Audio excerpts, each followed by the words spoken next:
সালাম ফিরানো শেষ, প্রথমে একবার আল্লাহু আকবার, তারপর তিনবার আস্তাগফিরুল্লাহ আস্তাগফিরুল্লাহ আস্তাগফিরুল্লাহ। এরপরে পড়বেন আল্লাহুম্মা আনতাস সালাম ওয়া মিনকাস সালাম তাবারাকতা ইয়া যাল জালালি ওয়াল ইকরাম পড়বেন। তারপরে আল্লাহুম্মা আইন্নি আলা যিকরিক ওয়া শুকরিকা ওয়া হুসনি ইবাদাতিক। এরপরে পড়তে পারেন আয়াতুল কুরসি, যেটা একটু আগে বলেছি, তাসবিহাত সুবহানাল্লাহ আলহামদুলিল্লাহ আল্লাহু আকবার 33 33 33, পরে কালিমা শাহাদা, অথবা 10 10 10ও পড়ার দলিল আছে।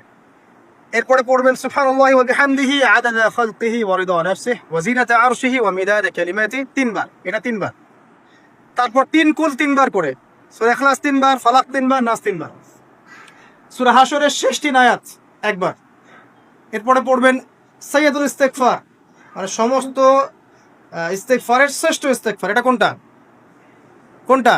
আল্লাহুম্মা আনতা রাব্বি লা ইলাহা ইল্লা আনতা খালাকতানি আনা আবদুক ওয়া আনা আলা আহদিক ওয়া ওয়া'দিক মাস্তাতা'তু আউযু বিকা মিন শাররি মা সানা'তু আবু'ু লাকা বিনি'মাতিকা আলাইয়া ওয়া আবু'ু বিযানবি ফাগফিরলি ফাইন্নাহু লা ইয়াগফিরু যুনুবা ইল্লা আনতা। এটা যে পড়বে সকালে পড়ে যদি রাতের মধ্যে মারা যায় জান্নাত ইনশাআল্লাহ, আবার সন্ধ্যায় পড়ে যদি সকালের আগে মারা যায় জান্নাত ইনশাআল্লাহ। এত বড় অস্ত্র, এত বড় একটা সুযোগ।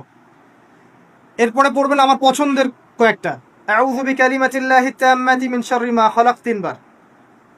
এটা যদি আপনি পড়েন আপনি দৃশ্য অদৃশ্যের ক্ষতি থেকে বেঁচে থাকবেন ইনশাআল্লাহ। দুষ্ট জিন শয়তান আপনার কোনো ক্ষতি করতে পারবে না ইনশাআল্লাহ। আরেকটা খুবই শক্তিশালী দোয়া আছে, সেটা হলো বিসমিল্লাহিল্লাযী লা ইয়াদুররু মা ইসমিহি শাইউন ফিল আরদ ওয়ালা ফিস সামা ওয়া হুয়াস সামিউল আলিম, তিনবার করে। এইটা যে পড়বে, এই যে জিন বলেন, ভূত বলেন, যে পেতনি বলেন, যেগুলো আমরা ভয় পাই, ঠিক আছে, চোখ লাগা বলেন, বদনজর বলেন, যা যা আছে, হিংসুকের হিংসা, কোনো কিছুই আপনার কোনো ক্ষতি করবে না। এবং ইনশাল্লাহ আপনি হঠাৎ মৃত্যুবরণ থেকে বেঁচে থাকবেন ইনশাল্লাহ, হঠাৎ মৃত্যুবরণ। এটা কিন্তু সবার জন্য নিয়ামত, এটা সবার জন্য নিয়ামত না।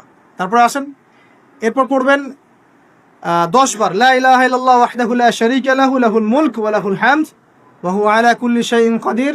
এটা 10 বার পড়লেও হবে। আর যদি 100 বার পড়তে পারেন তাহলে আপনার চেয়ে বেশি নেকি কেউই অর্জন করতে পারবে না। যদি 100 বার এই দোয়াটা কেউ পড়ে সারাদিনে, লা ইলাহা ইল্লাল্লাহ ওয়াহদাহু লা শারীকা লাহু লাহুল মুলক ওয়া লাহুল হামদ ওয়া হুয়া আলা কুল্লি শাইইন কাদির, ওই দিন শয়তান তার কাছে আসবে না।